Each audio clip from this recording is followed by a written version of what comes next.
Hai teman SMA, perkenalkan nama saya Muhammad Fikri Anugrah yang akan menemani kalian semua dalam membahas mengenai mitos atau realitas, stereotip generasi strawberry, dan self-diagnosis.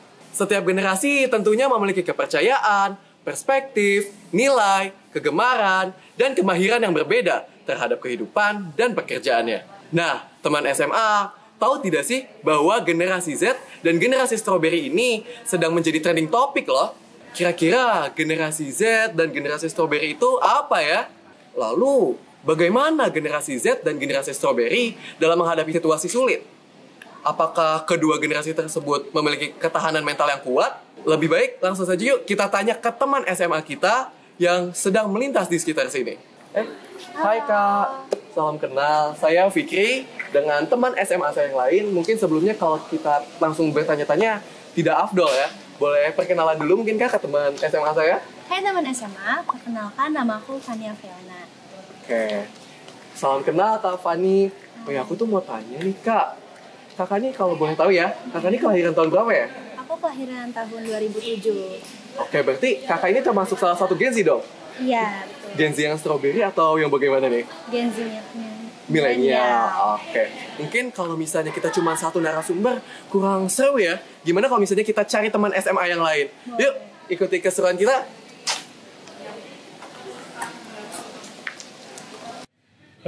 Halo Kak. Oh, halo. Perkenalkan saya Fikri, mau tanya-tanya sebentar sama Kakak boleh? Oh, boleh banget. Sebelumnya mungkin bisa perkenalan dulu gitu sama teman SMA kita yang lainnya. Halo teman SMA. Nama aku Muhammad Jembar Supriyadi, bisa dipanggil Jembar. Terima kasih Kak Jembar atas perkenalannya, salam kenal juga. Salam Mungkin kenal, kita Fikri. langsung pertanyaan aja kali ya sambil duduk ya. Oh, boleh banget sih. Nah, jadi gini, aku tuh mau tanya nih, kalian tuh sebelumnya udah pernah mendengar gak istilah dari generasi strawberry itu? Generasi strawberry ya? Iya. Pernah sih ya. Udah pernah denger sih aku tentang itu. Nah, kalian ini termasuk generasi Z bukan sih? Kalau misalnya diibaratkan pada era saat ini? Kalau dilihat dari tanggal terus sama bulan kelahiran sama tahunnya, mungkin aku termasuk sama generasi Z.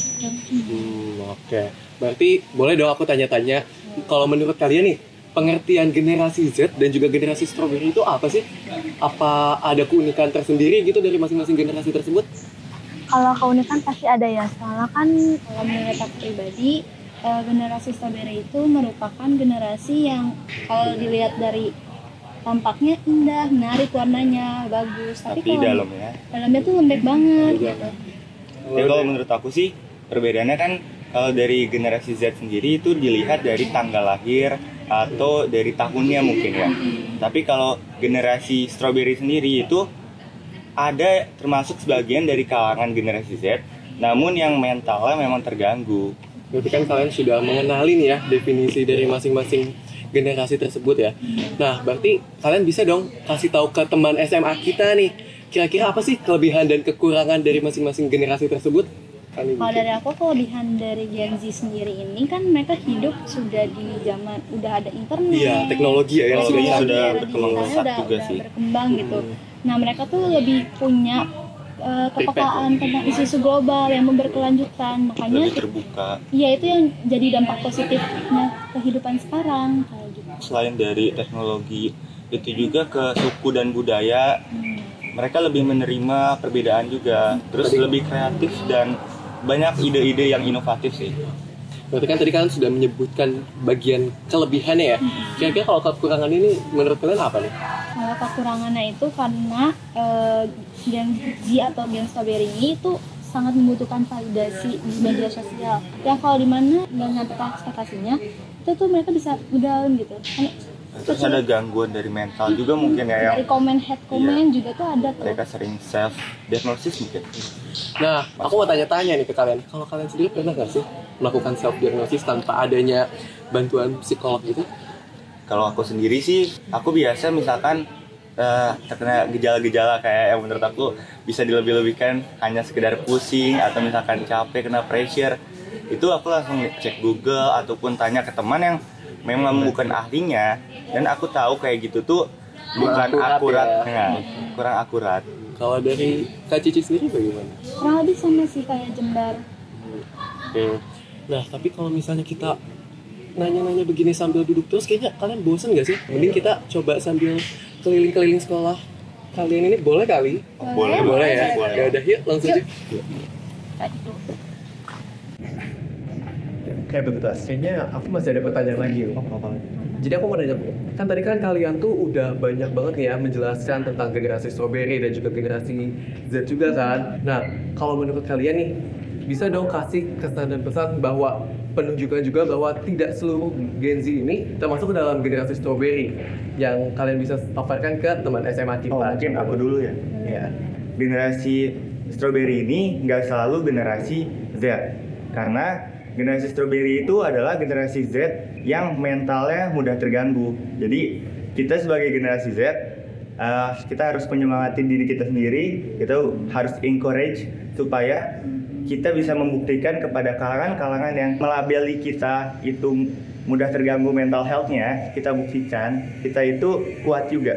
Betul juga kata Jembar, kita juga harus menjadi kalangan yang berinovasi dan kreativitas agar kita tidak dilabel jadi generasi strawberry. Oke, jadi pada dasarnya kesimpulannya bahwa generasi Z ini tidak seluruhnya termasuk ke dalam generasi strawberry. Benar. Hanya saja generasi strawberry ini sebagian besar dari kalangan generasi Z ya. Iya. Teman-teman. Oke, mungkin aku bakal tanya-tanya cukup sampai sini saja. Aku benar-benar berterima kasih banyak karena kalian udah. Oh iya, terima kasih banyak. Aku juga sangat berterima kasih karena membantu banget ini topiknya tentang mental health juga tadi, ngebahas Gen Z, labeling sama generasi strawberry juga kan.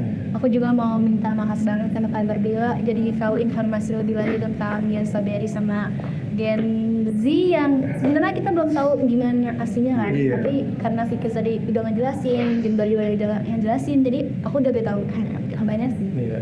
Biar lebih akurat lagi, yuk langsung saja kita dengar penjelasan dari psikolog kita mengenai Gen Z dan generasi strawberry. Hai teman SMA, gimana? Udah lihat video-video dari teman SMA yang lain? Kamu gerah disebut generasi strawberry? Apalagi disebut rapuh? Yuk ikuti beberapa tips untuk keluar dari stereotip itu. Pertama, terus memperbaharui dan memperluas literasi. Tidak hanya terbatas pada bidang yang kamu minati. Yang kedua, membuka ruang komunikasi dan interaksi sebagai kolaborasi dengan banyak pihak, termasuk lintas generasi. Lalu yang ketiga, adalah dengan terus mengasah resiliensi atau daya tahanmu terhadap stres. Tidak mudah menyerah pada situasi, terbuka untuk mencoba berbagai hal baru, dan fokus pada solusi bukan pada masalah. So, kamu mau menyerah pada stereotip strawberry yang rapuh, atau mau mendobrak stereotip itu dengan menjadi pribadi yang tangguh? Tentukan karaktermu sekarang.